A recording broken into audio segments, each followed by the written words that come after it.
Саламатсыздар ма? Бүгінгі дәрісіміздің тақырыбы логотерапия. Логотерапияның негізін салушы Виктор Франкл. Яғни психотерапевт, психоаналитик, психиатр, ғалым және керемет жан. Логотерапия грек тілінен аударғанда лого мән, терапия ол емдеу. Мәнмен емдеу, өмір мәнімен емдеу. Болмаса хикмет шипасы деген мағынаны береді екен. Логотерапия тұлғаның мінез құлқындағы және оның дамуындағы негізгі қозғаушы күш болып табылатын өз өмірінің мән мағынасын іздеу мен оны жүзеге асырудың ұмтылысы болып табылады. Логотерапия не үшін өмір сүріп жүрмін? Мақсатым қандай? Бұл өмірдің мағынасы қандай? Миссиям қандай деген сұрақтарға жауап береді. Өмірдің мән мағынасының болмауы немесе оны жүзеге асырудың мүмкін еместігі адамда экзистенциалдық фрустрация күйін тудырады. Бұлар селқостық, торығу, өмірге деген ықыластың болмауы, сонымен қатар іште ширығуды барынша азайтуға тырысушылықпен байланысты неогендік невроздар болып табылады. Логотерапияның практикасы адамның өз өмірінің ғайып болған мән мағынасының басты негіздерінің бірі логотерапия діни сенім болып табылады. Сонымен қатар діни мән мағынасын немесе нақ сол функцияны атқаратын жалпылама құндылықтарды пациент үш саланың біреуінен шығармашылықтан, біз өмірімізді өзгерте алмайтын жағдайларға қатысты көз қарасы тұрғысынан ұғына алу, болмаса оны қабылдау, я болмаса оны бастан кешіруден табуы мүмкін. Логотерапия практикасының негізгі әдісі сократтық диалог әдісі болып табылады. Және ол тән сипатты неогендік невроздар терапиясының негізінде қолданылады. Виктор Франкл өмірден мән іздеген адам, сонымен қатар «Скажи жизнью да» деген кітаптары бар. Кітаптары өте көп, сонымен қатар тағы логотерапияның теориясы мен практикасы және көп деген еңбектері бар екен. Франкл адамтануда үш өзекті негізге алады. Пенденің кірпіш тәнін соматикалық дене, шартты және шартсыз рефлекстер мен импульстар аймағы психофизикалық дене және үшінші нологиялық болмыс болып саналынады. Ол пенденің адам болу немесе бордай тозуы нологиялық өзекке тәуелді. Өзектегі дерт кетпенше адам невроз халінен құтыла алмайды деп кесіп айтады. Мысалға, бір адам қатты толып кеткен үшін тамақтан тыйылып, соматикасын реттейді, яғни ол соматика дене бөлігі болып саналынса. Екінші адам біреуге ашуланып, ызаланып, тамағымнан нан өтпеді десе, бұл психофизикалық қабаты болып саналынады. Ал үшінші, ол адам Құдайдың ризалығы үшін ораза ұстап, тамақтан тыйып, пост ұстайтын болса, онда ол нологиялық өзегі болып саналынады деп көрсеткен. Виктор Франкл сонымен қатар кітабында махаббаттың мәніне арнайы тарау бөліп қарастырған. Онда Виктор махаббат феномені отбасының алтын тірегі деп шегелеп тұрып айтып кеткен. Некенің ұзаққа бармауы ерлі зайыптылардың бір-бірінің бойынан қайталанбас даралығын көре алмауынан дейді. Қайталанбас адами қасиеттер көзден таса болғанда екі жас ортасында эротикалық махаббаттың шабуылына ұшырайды дейді. Мысалы, жігітке қыздың сыңғырлаған күлкісі ұнайтын болса, үйленген кезде оның бойынан бір қызығушылық, дара ерекшелік, яғни оның бір құндылығын байқамайтын болса, даралық ерекшелігін байқамайтын болса, оған деген сезімі сейіліп, біршама бәсеңсіп кетеді екен. Сол себептен адамдар бір-біріне алшақтап, лапылдаған сезімдер сөне бастаған кезде өзінің миссиясын, өмірлік мәнін, өзінің даралық ерекшеліктерін көрсету, өзінің бір тамаша қасиеттерін көрсету арқылы бір-бірінің арасында қызығушылықты, бір-біріне арасында деген сезімді оятуға болады дейді. Логотерапияда жеке дара дегенмен қатар хористер типі деген де бар. Хорист деген ол хордағы әнші сияқты өзінің даралығын жоғалтқан, көпшіліктен айырмашылығы жоқ, көптің талғамымен, жұрттың қалауымен сәйкес өмір сүретін адамдар. Мысалға, қорда айтатын, ән айтатын адамдар барлық бірдей киім киіп, бірдей дыбыс шығарады.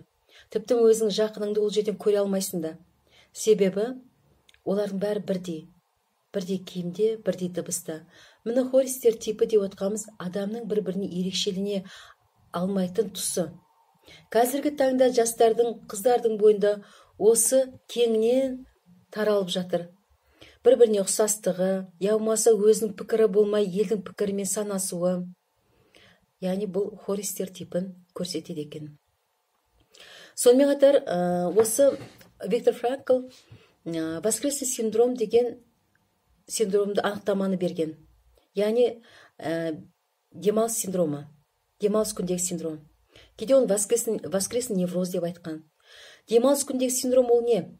Ол белгілі бір адамдардың сол күнгі бір қызығушылығы жойылып, көңіл күйі түсіп, кішкене апатиялық күйге енуі. Мысалға, күнделікті жұмыс барысында адамның белгілі бір мақсаты бар, жұмысқа бару, жұмыстан келу, демалу деген секілді. Ал жексенбі күні егер де өзінің күнін жоспарлап, дұрыс ұйымдастыра алмайтын болса, онда сол күні бір көңіл күйі түсіп, жаңағыдай селқостық танытып, зерігіп, сондай бір күйге енеткен. Бұны Виктор Франкл демалыс күндегі синдром, яғни воскресный синдром деп айтып кеткен. Жалпы Виктор Франклдың логотерапиясы мынандай сұрақтарға жауап береді. Мен не істеп жүрмін? Бұл дүниеге қайдан келдім? Өлім деген не? Өлген соң өмір бар ма?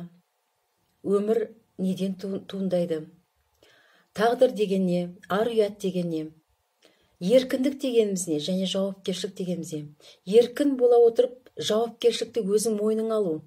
Яғни еркіндік тәуелсіздікпен қатар бірге жауапкершілікті бірге алып жүру. Бұл менің өмірім ба? Менің миссиям қандай? Мен өзімнің тағдырымды өзгерте алам ба? Яғни өз өміріме жауапкершілікті ала алам ба? Өз өмірімде барым ба деген сұрақтарға жауап береді екен. Виктор Франкл адам дүниеге келгенде кім екенін толық көрсетпей тұрады. Бірақ оның міндеті кім екенін толық көрсету деп жауап береді. Виктор Франкл еңбектерінде адамдар экзистенциалдық сұраққа жауап беру туралы тағы да бір қозғап өткен. Сонымен қатар, егер де адам сондай бір депрессивті, ауыр халде, өмірге деген құлшынысы жойылып кеткен кезде, адам сол күйден неден туындағанын анықтай отырып, сол нәрседен сен қалай шыға аласың? Қандай өзің қабілеттерің бар? Және ол саған не үшін керек? Дей отырып, сол сұрақтарға позитивті күйде, позитивті түрде жауап беру арқылы шыға алады дейді. Яғни бұл өмірге деген құлшынысы, ол өзінің ішкі күйіне ене отырып, өмір мәнін анықтау болып саналынады дейді. Әсіресе,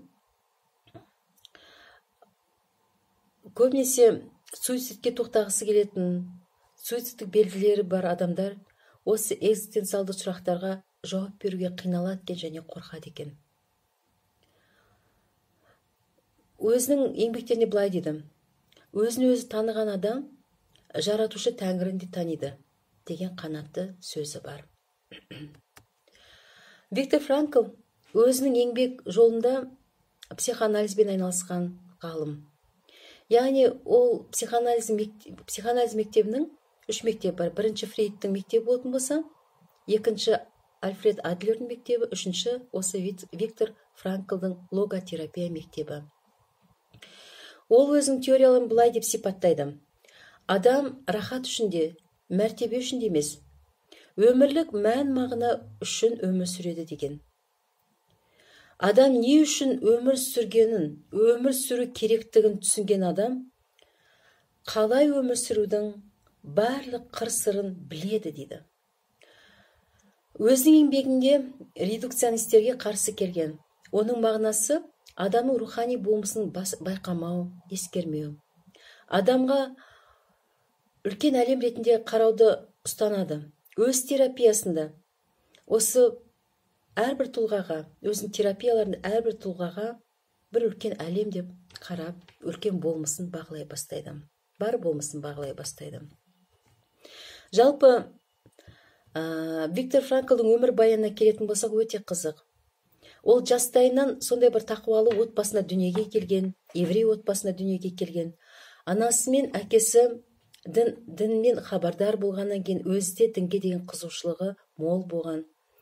Бастапқыда өзің колледжге түспей тұрып, жоғарғы оқу орнына түспей тұрып, ол ылғи іштегі өзінің Құдаймен сөйлесіп жүрген екен. Кейін осы психологияны зерттей келе, осы бір логотерапия ілімін ұсынып отыр. 1924 жылы өзінің мектебінде президент болады.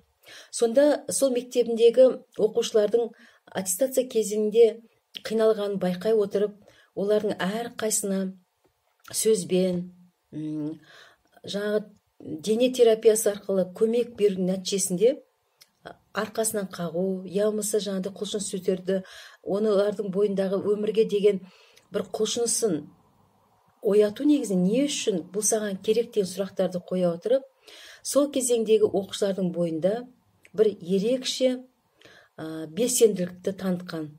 Және сол уақыт аралығында ол мектепте депрессия күйге түсу, ямысы суицидке кеткен оқушылар болмаған екен. Бертін келе 1933-37 жылдары ол Венадағы ең үлкен клиниканы басқарады.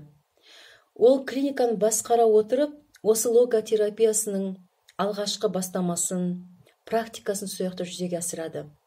Сонда 3000-нан аса адамдар суицид белгілері бар.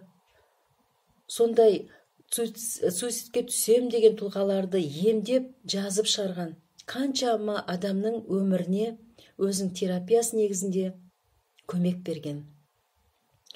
Бертін келе Виктор Франкл 38 жылдары сол кезеңде қиын кезеңдерге байланысты бір больницада нейрохирург болып жұмыс атқарып жүреді. Сол кезеңде жайлап өзі клиенттер қабылдап терапиялық жұмыстарын атқарады. 1941 жылы Тилли Гроссер деген ханымға үйленеді, және соғыс болған кезде Виктор Франклдың өмірі тіпті өте қызық та қайғылы. Оған Америкадан, сол кезеңдегі американдық психологтар одағы оған бір жеке өзіне құжат беріп, Америкаға келуін сұрайды. Алайда ол өзімнің өмірім, өзім тағдырымнан қашып кете алмаймын. Қалай мен өзімнің әке-шешемді тастап кете аламын, бауырымды тастап кете аламын деп, өзінің өмірін қалаған, яғни өзінің өмір жолын, тағдырын қалаған адам, ғалым болып саналынады. 1942 жылы ол жаңа отбасымен бірге Терезинштадт деген концлагерге айдауға жіберіледі. Осы кезеңде анасы, әкесі, жары бәрі бір концлагерде болды. Өте қиын кезеңдер болады. Адамдардың сол бір концлагерде жүрген тұтқындардың өмірін көріп, сондай бір қиын жағдайға ұшырайды. Күніге өзіне сұрақ қойды, мен өзім психотерапевт бола отырып, қалай мен осы адамдарға көмектесе алам деген сұрақты қоя бастайды. Бұл өмірге келгенде осы бір қиындықты, осы бір тағдырды мен қабылдауым керекпін. Бұл да менің өмірім деп қабылдай отырып, бұл маған не үшін берді, ары қарай мен не істей алам деп өзі әрекет жасай бастайды. Сөйтіп концлагерде өзі секілді дәрігерлерді жинап, терапиялық топ жасап, жәндегі сол тұтқындағы адамдарға көмек бере бастайды. Сондай бір досы Карл Флейшман екеуі кешкісін дейді, СС солдаттарынан, офицерлерінен тығылып, әр тұтқынға, әр осы бір адамға психологиялық қолдау көрсеттік дейді.